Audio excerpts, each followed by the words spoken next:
But yeah, it's all good. It's all good. Okay, so that's saying setting up. Very much quicker on yeah. Okay, so here we go.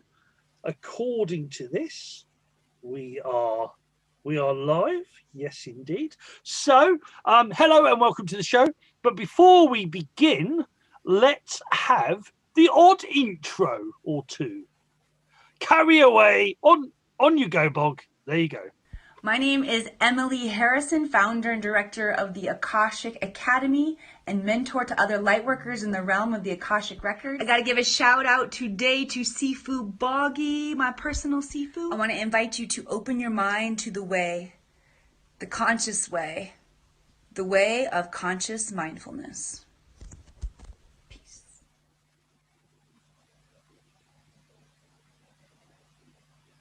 Guys, Billy Carson here, also known as Forbidden Knowledge with the number 4. I wanted to give a special shout out here to Sifu Boogie, and that's Sifu, which means master, okay? Close enough. Open your mind to the way, the conscious way, the way of conscious mindfulness, and follow the way of conscious mindfulness on Facebook, ASAP, okay? Much love from Forbidden Knowledge. Thank you. What he said.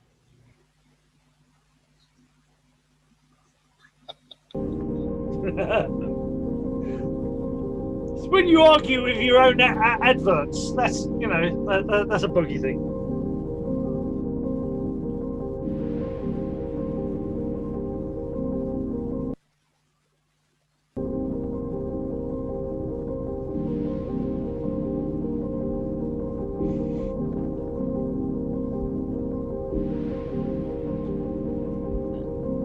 Three, two, one, and then. Here's our intro.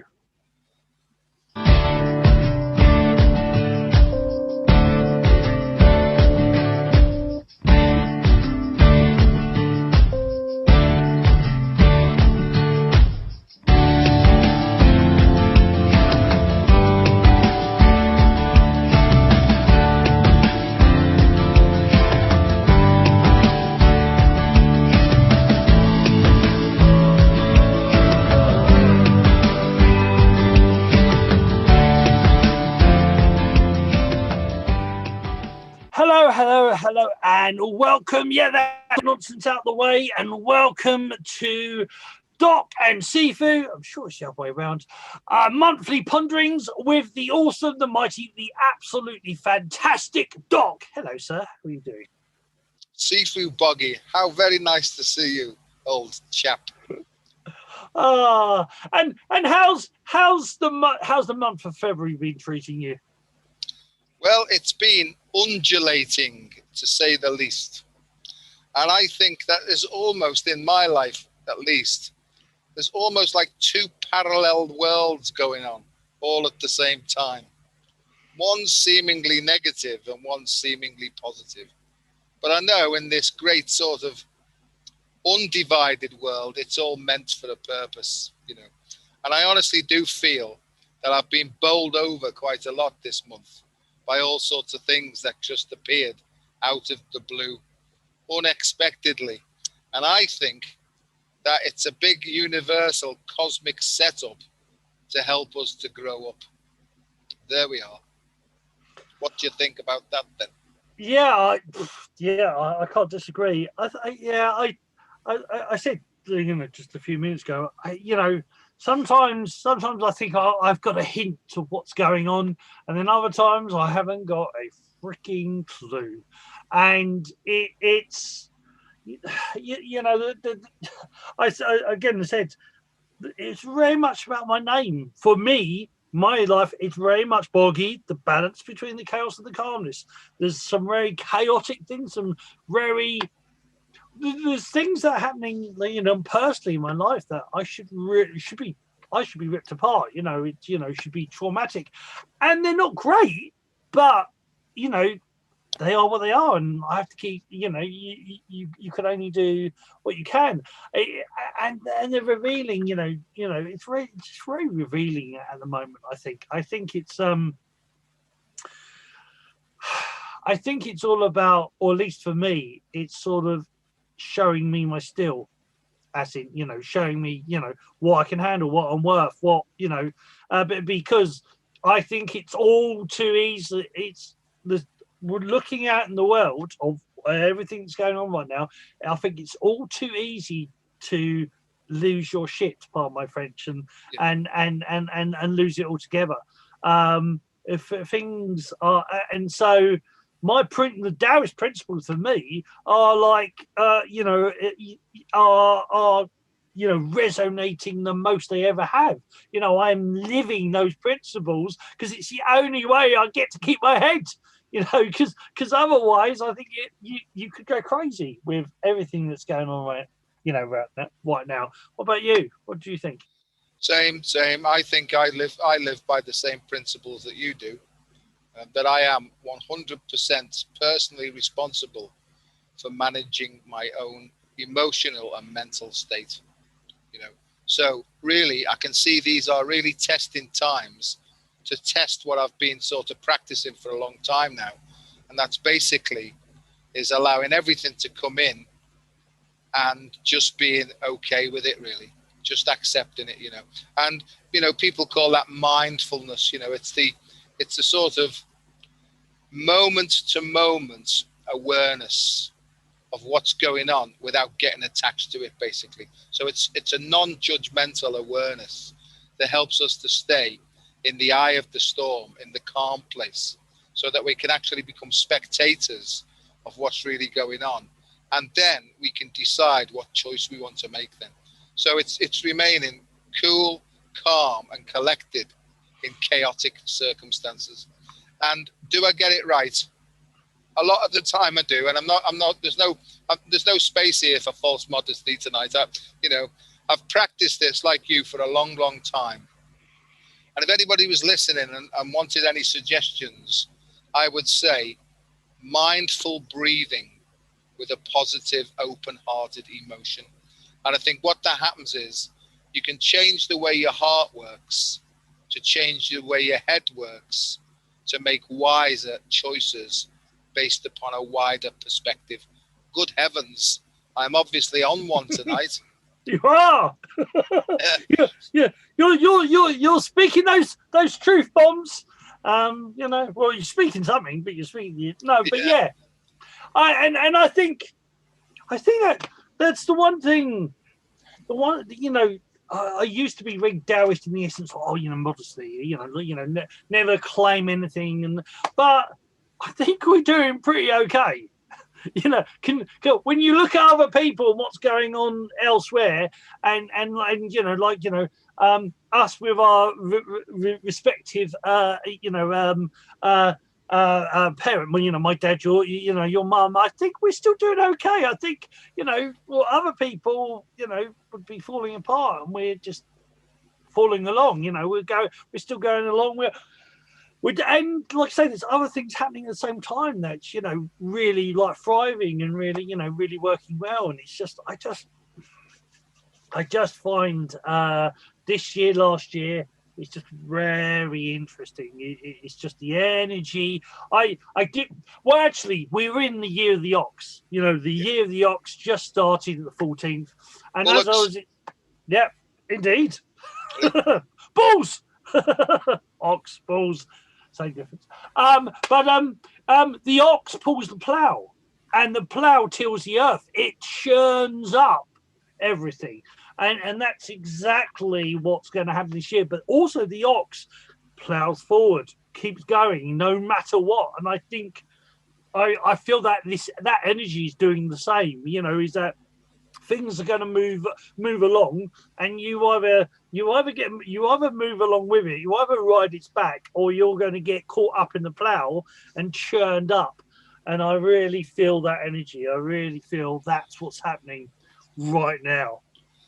Yeah, couldn't have put it better myself. And strangely enough, for the last couple of weeks, I've had a vision of a snow plough going forward, and as it goes forward, it's brushing all the gunge away and all the snow, and it's parting it.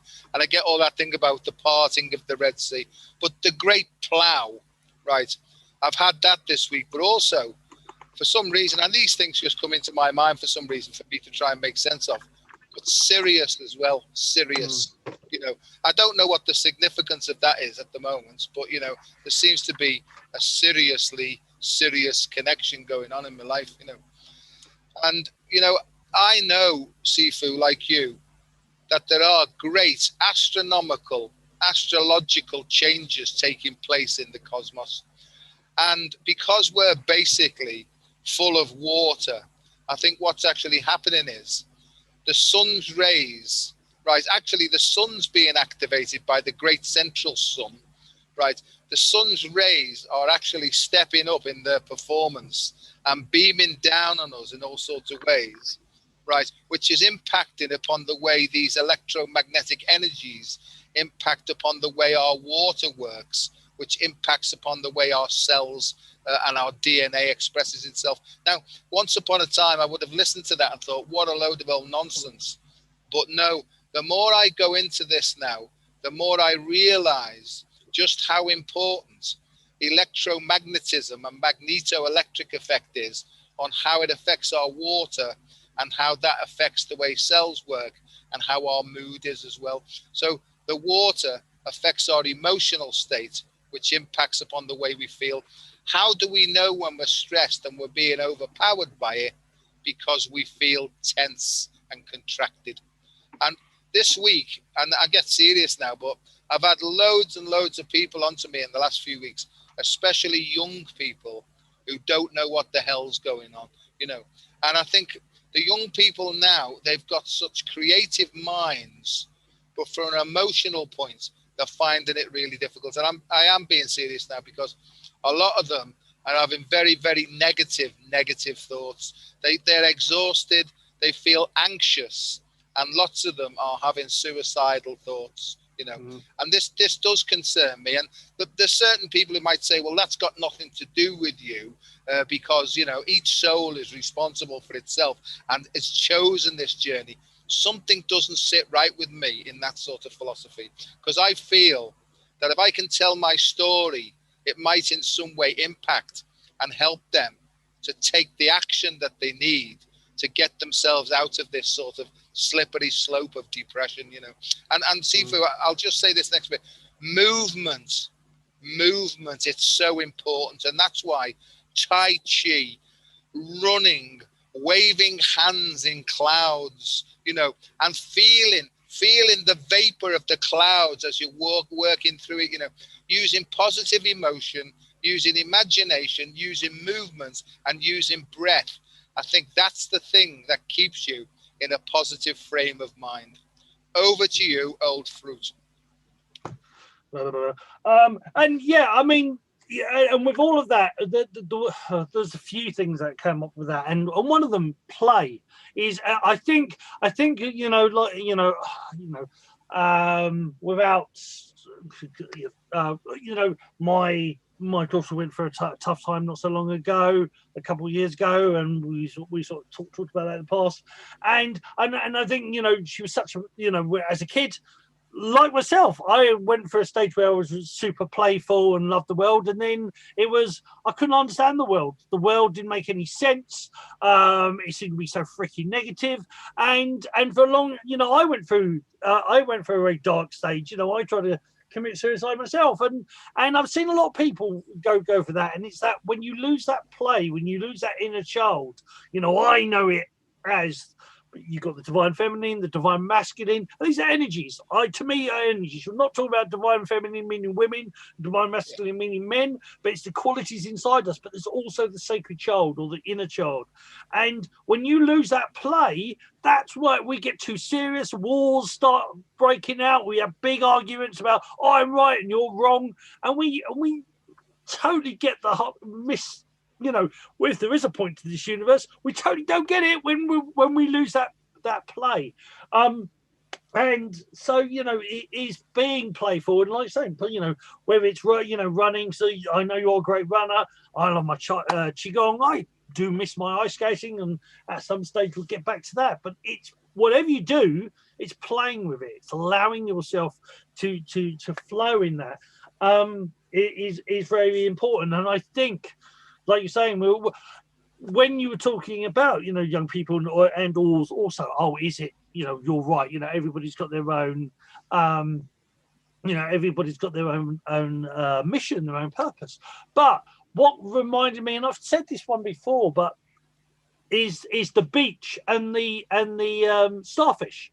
There was a man walking across. I don't know if I told you this one actually. I thought I did, but there's a man walking across the beach, and there was this little girl, and the beach had hundreds of thousands of starfish all over the beach, and this little girl was picking one up, saying something, and throwing it back in the sea. And the man walked over and said, what are you doing? She said, I'm saving some starfish. And he said, but there's thousands, you can't save them all. And she would say, but I saved this one, and I've saved this one.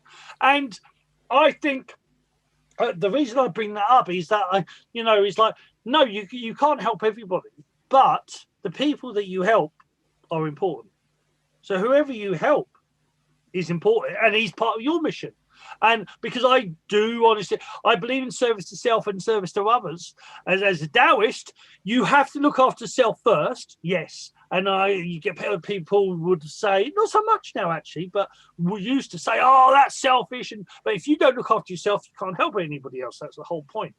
But once you're over full, once your cup is overflowing, then your goal is to help others. Your mission, for me at least, is to help others. So, and with the Tai Chi and the Qigong, I as much as possible, I have things set up to help people. If they come to me and ask, I will help them as much. But there is a two-way street. They have to want it for me to be able to help them. Because if they don't want it, it's all very well saying, them, oh, my life is. But if they don't do that themselves, if they don't actually help themselves as well and do the things that could help them, then they're not going. It is a two-way street. So I'll always help anybody as much as I possibly can, but you have to help yourself as well at the same time. If I give you the opportunity, if you don't take it, that's not down to me. That's down to you.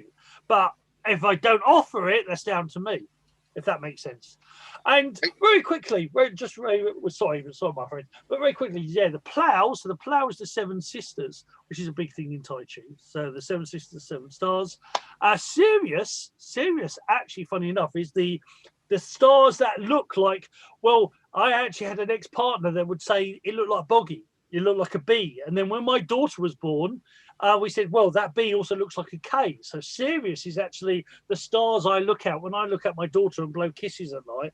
It's those ones. So there's all these people in the planet around Sirius and what keep getting kisses and Boggy. So no, sorry, it's not to you, it's to my daughter, but I love you. But anyway, so over to you.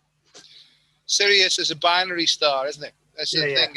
And it represents to me, and that's why I'm getting it. It's that polarity. It's that bipolarity. And I think coherence to me means that both poles, it's the yin yang, isn't it? The Tai Chi, working in harmony with one another. And if one's out of balance, it will cause the other to be out of balance as well. And I see that clearly, like you say, from an energetic point of view, feminine and masculine need to work together for the benefit, if you like, of the golden child, right? And I think that that's what's happening. There seems to be a recombination of yin and yang in order to go forward so that they can plow their way through now, right? And help. See, what was I going to say then? Something came to my mind. Just bear with me and see if I can bring it. It will come back. Nope, don't know what I was going to say. It's gone. As they say, mustn't be meant. If it comes back later. But where I'm up to at the moment is, I don't know what's coming up from one moment to the next. I know what I was going to say. Is sometimes you can help people when they don't need help and they should be helping themselves, because that's disabling and not enabling. And I've done that a lot. I've jumped in and helped other people when they plainly could do it for themselves. And so I step back a lot now and I watch people, right? And if I honestly feel that they can't help, then I'll give them a little nudge, But most of the time, unless people grow themselves, they can't stand on their own 2 feet. They can't put a backbone where a wishbone is, And, it's basically, and I see this clearly now, there's an energy that's flying in. Boggy, in 2011, I woke up one morning. It was about 3:33 in the morning, and there was this big. It wasn't a voice, but it was a really powerful train of thought, and it said, "You need to teach people about the great shift in consciousness." Boggy, I didn't know what the great shift in I'd never heard of it before, and and so I say to myself, I say to my heart and soul, I say, what are you going on about? And they said, there is a great shift in consciousness occurring where people will be changed whether they like it or not, right? And they can't. It means letting go of the old and allowing the new to come in. And, I didn't know, but 6 months later, I was traveling around the country talking about this ensuing great shift of consciousness. So I actually gave a talk on the 21st of the 12th, 2012. And what I was thinking then is, because people talk about the great event, I thought that at that time, there's just going to be a big flash of light and that everybody would wake up happy and be nice and all that. And I'm beginning to see now there's two sorts of spiritual awakening. There's one where there's a great big psychic change when the person does wake up and is virtually a completely different person. That is a massive spiritual awakening. But the one that's happening mostly is of what's called the educational variety, where you seem to learn a little bit more day by day and moment by moment. And it's almost as if the light goes on, like what you call one of them things that you turn on the wall and it's like a graded light thing, it's, you know what I mean? So it's the dimmer switch, right? The dimmer, yeah. It's almost like it starts off dim, but over time it starts to get brighter and brighter. And I think that's what enlightenment is. It just means you start to see things from a wider perspective. So as you see wider, you get wiser at the same time. And I think that's what's happening. However, what blocks people is knowledge of what's gone on before. What I had to do basically is I had to let go of everything I thought I knew about things just to wake up with a clean sheet every morning to be shown other stuff as well. And that's still going on, most of the time. Most of the time, I've got no idea whatsoever what's happening. I just trust that I'll be shown moment to moment and be able to take action on it. Yeah, and I think it's let go and go with the flow. Is an older Taoist saying, and I think that is the trust. Is that you what you can know, and what you can do about, you do about. Because the whole why worry saying in Taoism is like, if there's something you can do something about, why worry about it? Do what you got to do. If there's something that there's nothing you can do, there's no point worrying about it because there's nothing you can do. And it's like, you do what you can, and what you can't don't worry. You'll wait for divine inspiration, wait for something to happen. And it's I think a lot of people, I think where you get that, be careful what you wish for. I think, I'm not saying people wished for exactly what's happened, but I definitely think they've wished for something to change. They wanted things to flip. They wanted the world, they wanted new opportunities. And it's this, this has definitely done that. It's definitely opened up the world to new opportunities. And I think that's the point, is that I said this to the wonderful Shanine, our sister, in 2019. I knew 2020 everything was going to flip on its head. And I hope it's the best year, better than next. Well, I don't know about that. I know it's going to be totally different. I know it's going to, and lo and behold, because I just could feel the energy, because I feel chi, and I just felt everything was going to suddenly shift.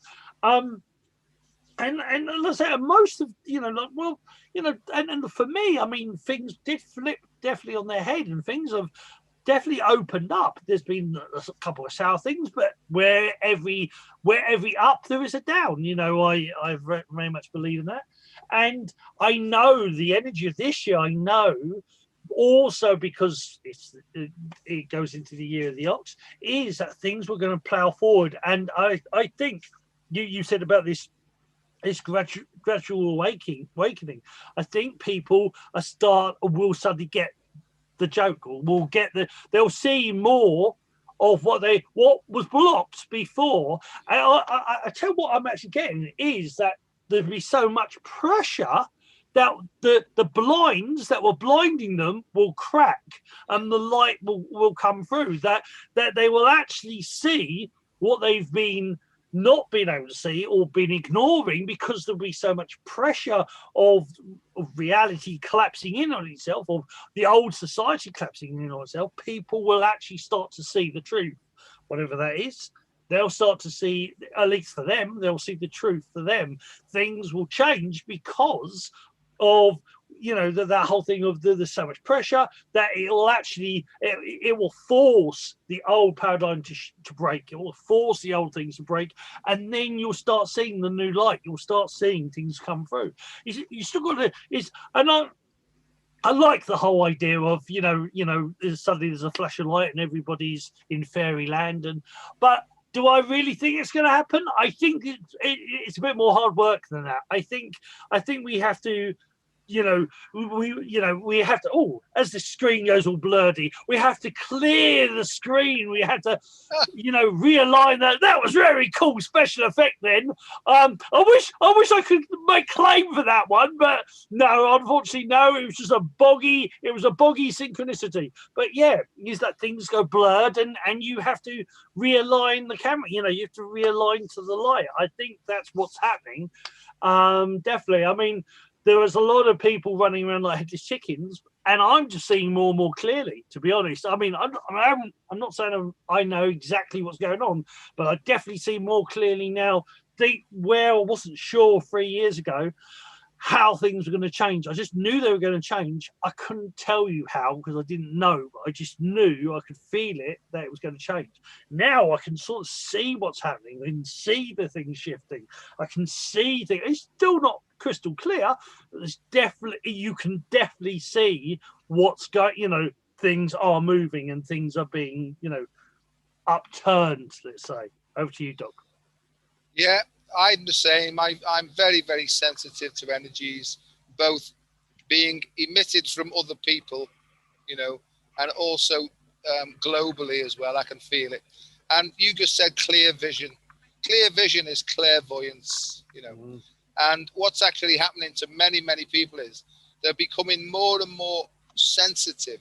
So they're just going from the coarse 5 senses to a more refined ability to pick up frequencies and vibrations.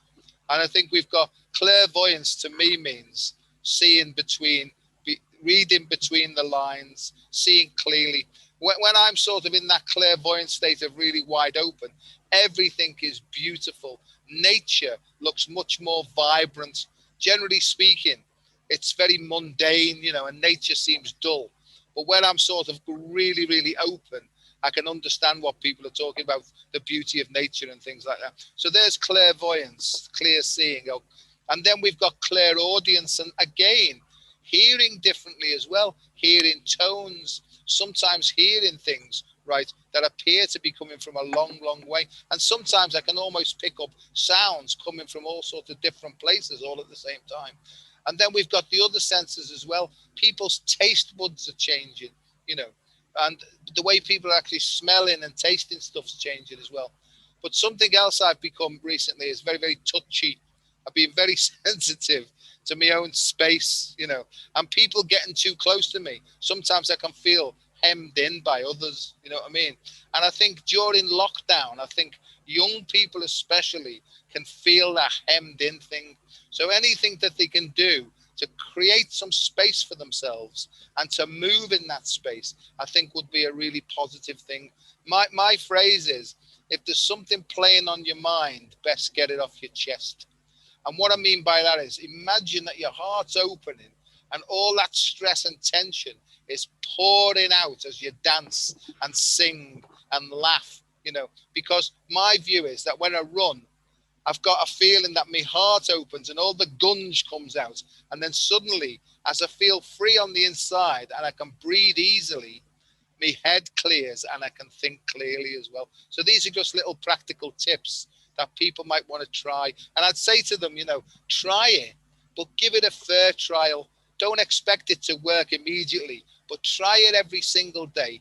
Put your headphones on, put your favorite music on, put something light on, or do it anyway. Don't even go there. But, you know, you can dance around in your underwear and just make sure the neighbors can't see, and just completely let yourself go and get it all off your chest and see how you feel at the end of that as well. Yeah, and yeah, there's the two things for me there straight away. Yeah, there's the old in Taoism, they talk about the golden pill, is that, you know, people expect, we've got into this thing of, oh, you know, like you do thing once and everything, oh, you know, I learned a few lessons of Tai Chi and then I'll be a Tai Chi master and you know, everything. And it's like, no, life has never quite been like that. You know, it's a progression. You build up, it's doing everything. But, you know, with that at the same time, you said about, you know, you've got to have your releases, you've got to have your ways of letting that gunk out, you know, like, yeah, dance around. Now see, this is where I'm going wrong. I dance around my underwear in front of the neighbors. That's where I'm going wrong. But anyway, you know, but you know, being light-hearted and you know, never take yourself or anybody else too freaking seriously. It's one serious quote I have: never take yourself or anybody else too seriously. And you know, it's that whole thing. But yeah, for me, daily practice of stuff is important. Trying to find ways to, you know, having 10,000 ways of relieving your stress, not just focusing on one, doing it in different ways. And I think that's what these last 2 years is all about, is that we've been flipped. You know, we was in the rat race and now suddenly the rats are loose. You know, the race has been stopped. The maze is collapsing. And so it's finding new ways to, and, you know, and you sort of like, well, you know, this whole thing of we've been, one interesting thing will be after this mayhem sort of resolves, when we can go back to not having to be 6 foot apart, how many people will actually feel claustrophobic being closer than 6 foot to people? You know, like, you know, because we talk about personal space, we've had, in some ways, you know, you've had that void pushed onto you. Oh, you must keep, and that's like, you know, like this very not positive, subtle message being played. You know, that if you come too close, you know, you could catch something, and people will have this fear for a period of time. I think where, you know, actually being intimate will be an issue. And that will be another thing we'll have to deal with. But I think it's this whole thing of, these things have been put in place to, however they originated.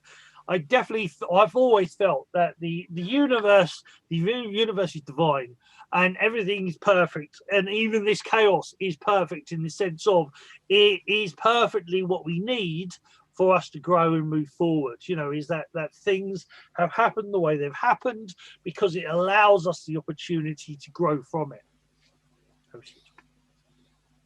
And stress and tension and anxiety and depression is massive now in this. Lots and lots of people are going back on the drink, taking drugs, smoking more. But I've just read a study just before we came on, a study of 45,000 people in Scandinavia, and the obesity and overweight has increased rapidly in the last 11 months. And it's tipping people into type 2 diabetes, because what's actually happening is, when you're stressed, your body responds perfectly to the signals that it receives, because your body's a faithful servant of the mind, if you like, or whatever. So if the body is continually being told, I'm under stress and tension here, it will try and harvest and energy and fat is the greatest form of potential energy. And so the signals that we're receiving is eat more fat, eat more sweet stuff. The sweet stuff is for the short term, the fat is for the long term. And also when it's cold as well, it provides protection against the cold. So we've got all these instincts naturally in us, right, that are actually causing all these health problems as well. And most of this, Buggy, as you know, is going on below the level of our consciousness, because we might be saying to ourselves, I don't know what's the matter with me. I just don't seem to be able to stop eating. It's not greed. It's not gluttony. It's stress. So anything that you can do to reset the balance and get back into emotional calm will stop that impulsive behavior, or at least it will regulate it and better, you know. And so my thing now is helping people to reconnect with their bodies and their essential selves and being kind to themselves, not jumping on the bandwagon of having a go at themselves of, oh God, look, I'm putting weight on, you know, all it's bollocks. It's nonsense, that type of talk. These are really, really difficult times. So please let yourself off the hook. Be kind to yourself. And as soon as you do that, you'll start to get a better menu of options. Over to you. And yeah, that's really really important. There's an interesting, you know, one of the many things I study psychology, and that thing of where, you know, in learning, a lot of people go for the short, you know, they go for the narrow path of negativity, you know, like if you're doing something wrong, they berate you, and or you berate yourself. Oh, Boggy, why did you do that? You're such an idiot. And that doesn't actually work. Negative reinforcement just creates more negative reinforcement. And we actually learned this through, you know, like I did child development as a teenager and at school, and then I continued it in like Open University, and the whole understanding is that with teenagers and everybody, not just because we are still a child. Even when you're 102, you're still a child inside. But you know, that negative reinforcement only creates more negative reinforcement that you don't actually grow with, you know, with that. You know, it is positive, you know. So praising somebody when they do things right rather than telling them off when they're doing it wrong is how people best thrive. It is known, it's evidence there, the scientific evidence there to show this. But we still have people that focus on, and or even ourselves, we may be loving to everybody else, but how many people berate themselves and tell themselves off really harshly and negatively, but would never dare do it to anybody else, but do it to themselves all the freaking time. And you know, it's like it goes back to that you know, this topsy-turvy world of, we see that, you know, being, you know, focusing on ourselves is selfish. You should always, it's everybody else you help, but not yourself. Being negative yourself is worse than actually being negative to everybody else, because you're the one who's been deprived. You're the one, you know, you're bullying yourself. You're actually torturing yourself. And so that's really important. And so this learning to be loving to yourself, learning to give yourself a freaking break. And like I say, you know, if you're stressed, find ways to relieve the stress rather than telling yourself off for being stressed or eating too much or not getting up. Find ways to correct that. You know, find the things that will give you the urge to do a positive thing. And there's one thing you say it so many times, and there's the great Animal is a friend of mine who plays 5/8 music. The heart, I think, the focusing on the breath, focusing on breath work, the heart, listening to your heart. Now the Taoists, I've you know, had this ever since I was about 12 years old. If the heart expands when you ask it a question, that's a yes. Do what that needs to do. If you get fearful or you feel heavy and contracting, that's a no. And I've listened to that, and you have your version of that as well. And it's getting people to stop listening to here, and that's where a lot of the berating comes from, is the monkey mind, the forebrain, those 60 to 90,000 thoughts that they've, you know, that science has said that we have. A lot of them are freaking negative, because that's where it sits and resides. Start listening to the heart and feeling your own heart, and feeling, not hearing or listening as such, feeling. And this is what we need to get back to, is that, you know, the world is, all that pressure is going in the forebrain. You need to move your intention down to your heart and start listening to your heart, feeling your heart. I think that's important. Over to you, Doc. F off. I beg your pardon. What that means is F off. Focus on feelings first. Focus on feelings first. So Dr. Joe says F off, right? And that'll catch people's attention. I am going to write that book. It's called the there's no F in stress if you focus on feelings first, right? And I learned that to quiet the mind, you have to feel your way out of it. You have to feel your way out of it. And you know, the technique I teach is called cultivating an inner smile. You know, that's Taoism. It's Mantak Chia. It's all that, you know. And then when you've got that smile, you can smile through and smile down all the organs as well. So you can also use your imagination, use your breath, and use focus to smile into your liver, smile into your tummy, smile into your spleen, scan the whole body, smile into every single nook and cranny and cell of your body. And it works. It works because it almost sends like a resetting energy to the electrical system of your body. And every single cell is like a mini battery. And the more that we can get sunlight to it, right, the better. The more that we can get out into nature, because the sunlight will impact upon the water. So we need to drink plenty of water, right? Eat as well as we can, you know, as well as you can afford, as natural as possible, you know. But the most important thing is, to thine own self be true. Find out what your strengths are, what your innate abilities, the abilities and skills that you were born with. Do more of that. And there almost seems to be a great big push now to have everybody being the same, being like automatons and standardized. Now, I'd have to say that I'm completely and utterly against that. I think what we need is something called collective individuality. Don't compare yourself to anybody else, because you're not like anybody else. You are a unique, potentially brilliant individual. And most of us have allowed ourselves to be talked out of that. And I'm not saying, you know, become some sort of a big head. What I'm saying is, find out what you really enjoyed when you were a child. Find out what you got lost in. Go back, reconnect with that playful child and do more of it now. You might be 30, 40, 50, 60 years of age. Go back in there, because the soul of that child wants to play out.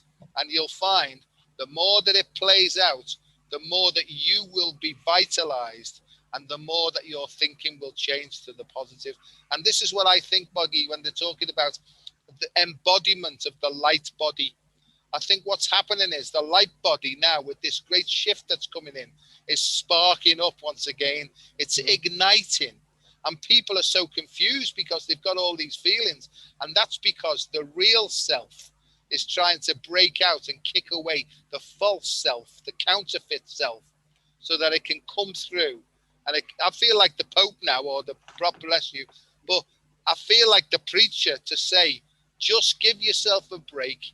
Kick away everything that's not you, that's been socially engineered and programmed in you. Let all the old programs and conditions go now, and allow your essential self to come through and play out with other souls as well. There we are. Bless you all. In nomine Patris et Filio et Spiritu Tui Sancti. Indeed. What he said. Yeah, and yeah, you know, well, yeah, it's all about it's all about fighting, you know, finding that passion, yeah, whatever it is. And this is what I love. I mean, the things I'm involved with, Animals Wave. He's here on YouTube Vimeo, and it's all about finding that passion. It's all about, and I think, you know, I love the old saying of the next revolution will be the evolution of love, and it's all about getting back to this, finding the things that you're passionate about, and I think that's our goal. I really do believe that, in a way that, there will be new. I remember hearing so many times with entrepreneurs saying, you should be doing what you're passionate about, and people say, well, how can I make money, from that? And it's like, well, if you're passionate about it, that means other people are passionate about it, and they would want to learn your passion. And I think, we got to stop. But it goes back to that we were talking about, the berating. I think we got to stop pushing down ideas. Where as we were kids, we would come up with these wonderful imaginations. We came up with wonderful ideas, and it was adults that would berate it, would knock it down, because they were taught to knock it. They had theirs knocked down, and it's like, well, it's like what Simon says. Simon says, or the misery gut says, let's knock everybody's beliefs. But I think you change that by evolution, by revolution. We've got to start. We ourselves have got to start changing things. We ourselves have got to stop going down that same pattern, because that same pattern is only just circling down the drain. We got to change things around, flip things around, and I think that's what is really important now. And I think that, in its own way, that's what last year and this year has been all about. It's flipping things on its head. It's giving you the opportunity to change, because you've got no freaking choice. It's forcing you to flip things around, because of the mayhem, and because of that pressure people are feeling. It's maybe that's the whole point. That pressure is what's cracking the lens, is what's blurring the screen, and then you have to refocus and find a new way of doing it. And I think that's really, really important. I think that's you've got to start. You've got to find the things that, especially right now, find the things that bring you joy, and do them as much as you possibly can. And in one way or another. I think that's what's important. Over to you, Doc. Vitality. Find your vitality, your essential self, right? And allow that to guide you and navigate you through this. This is about moving from instinct. Forget gut instinct now, because to me, gut instinct is protective, it's defensive, and we need to start letting go of our defensive and starting taking some risks. This is my feeling. So we move through instinct, through the intellect and the knowledge that's been blocking us. So sweep aside that now and start working on intuition and inspiration. And how do we do that? You put your hands on your heart like that, and you breathe in a big smiley feeling, and you collect all the stress and tension, and you breathe it out. So you breathe in love, breathe out fear. Whatever you want to do, breathe in faith, breathe out fear, breathe in good, breathe out bad. Whatever unlocks your heart and reignites your passion based upon what you're skillful at.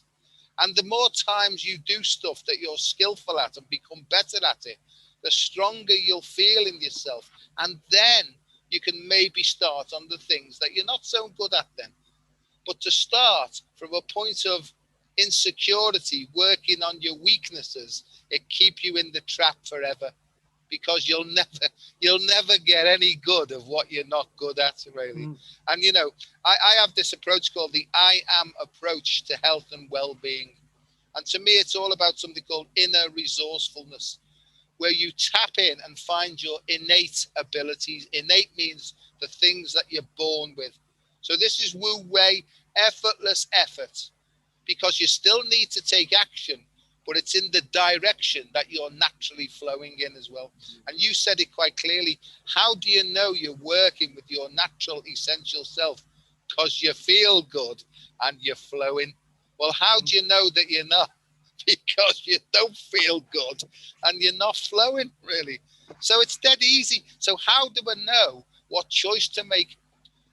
Project into your mind a future where you're taking an action, and if you get a feeling of woo, that seems like the way to go, guess what, you might want to go that way, you know. And if you get maybe that's not the direction, you know. And honestly, it does seem that simple, you know. Sifu, I think that disease and illness, it comes from attitude. I think that we need to just be able to change our deeply hidden attitudes so that they open up and we step our way through fear one little breath at a time. You know, because fear blocks, and fear blocks creativity. And there's never been a time ever where we've needed creativity more. But it's not me it's me coming up with the ideas, you coming up with all yours, pouring them all out onto the table, picking the good bits and trying to use them to help everybody in these very difficult times that we're going through. Yeah, 100%, Doc. And it's reminding me of again, sort of what's happening within the communities I'm in, Paradigm Shift, with the Vibrio, with the Animal Kingdom. And it's this thing of, is your strengths, focus on your strengths. Well, I've for 20 years, I get people saying, "Oh, no, you should learn to do that. Oh, you can't do that. You should learn to do that." And it's like, why should I stress myself out doing something that I can't do and I'm not enjoying doing it when I can find somebody who can do it for me who really enjoys it? Oh, no, you have to learn to do it all yourself. And it's taken me 20 years to give myself permission to go, bollocks, I don't have to do that. This is how I'm going to do it. And I'm watching with these communities where people are doing the things they really love, and then other people say, "Oh yeah, can you do that for me?" And then I'll do this for you. And these communities are blooming. They're really, they're coming alive because you're doing what makes your heart grow. And if you can't do that, you find somebody who can. And that's what community should be about. That's what reality should be about. Not doing the things that you hate just because society says you should do it all on your own, because no, you shouldn't. That's why we don't thrive, because we're so desperately trying to juggle all 120 balls while they're on fire, while you're getting poked with sticks, rather than, here's some balls for you. You would like these sort of balls. You can play, you can juggle them for me. So it's going back to this thing of, go with your passion, and then that passion will lead you to other people who also want your passion, and then you can work together and work in community. I really do. Just talking about this is making me more excited. Surprise. But it's, I think this is what it's all about. This is really what it's all about.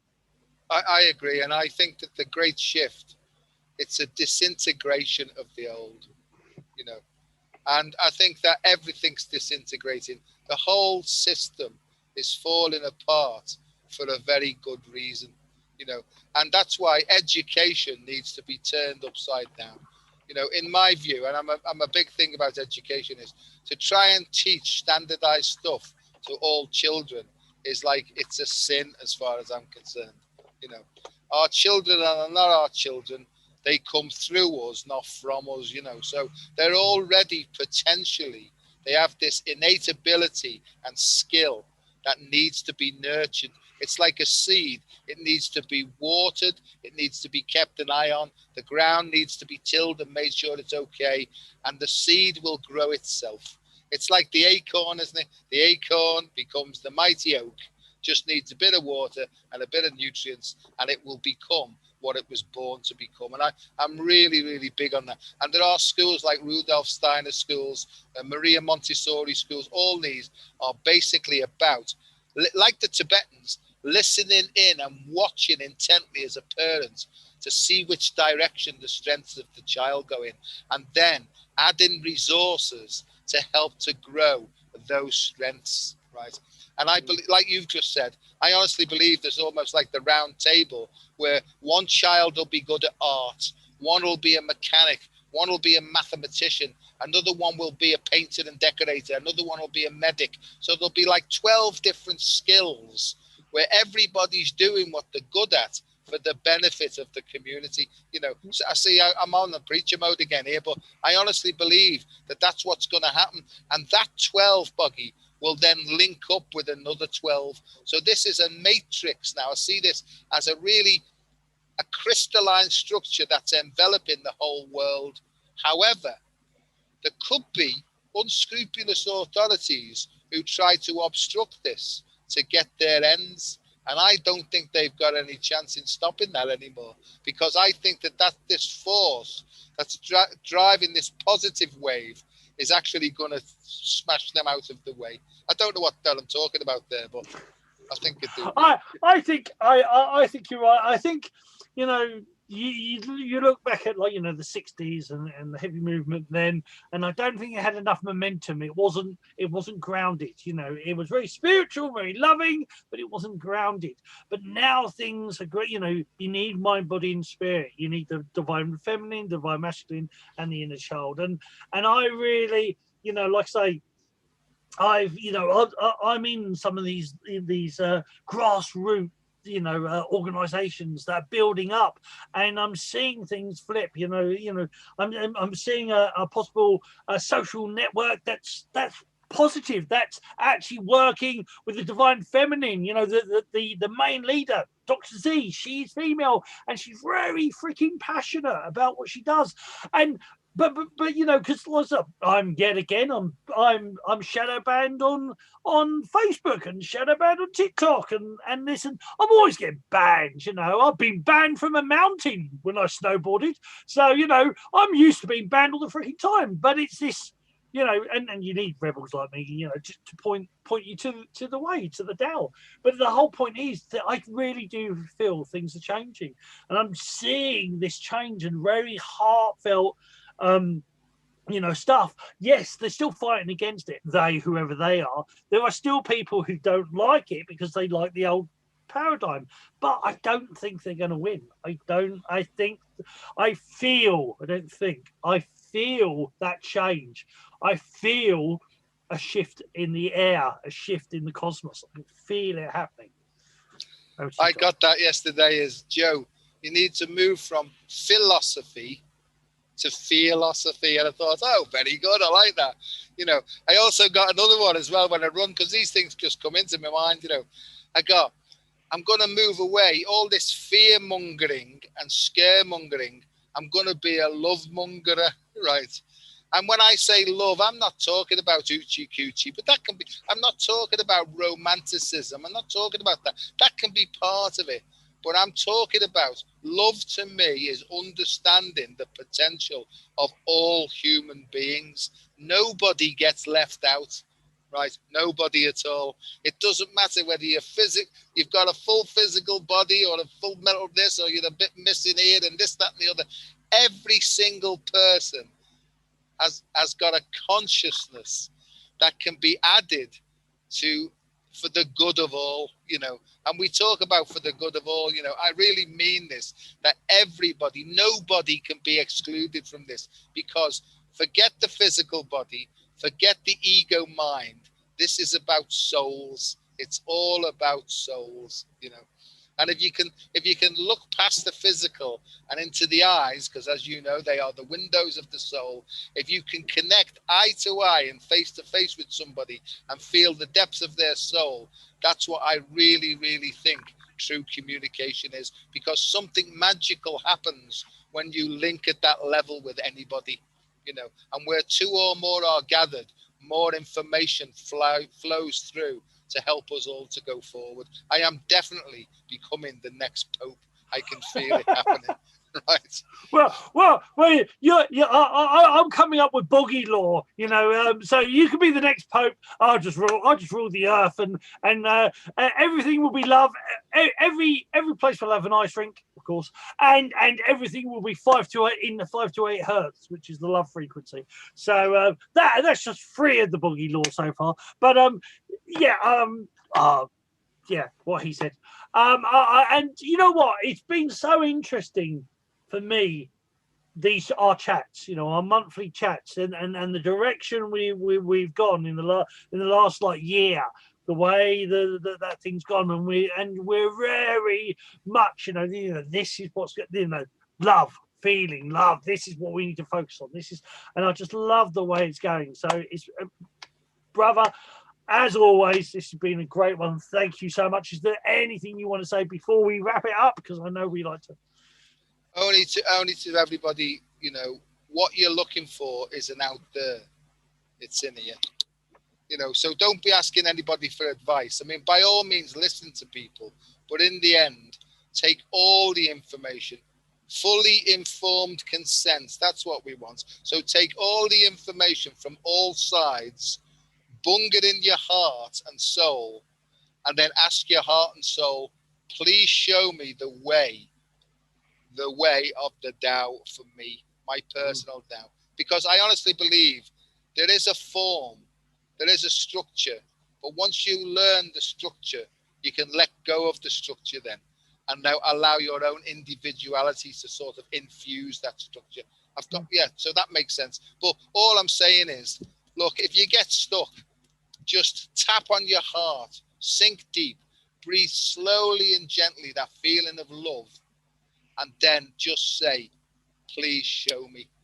And I swear to you, it sounds daft this, but I was shown this technique nearly 30 years ago, and my life has been transformed for the better just by practicing this simple step. And as Boggy said before, listen to your heart. Listen to your heart.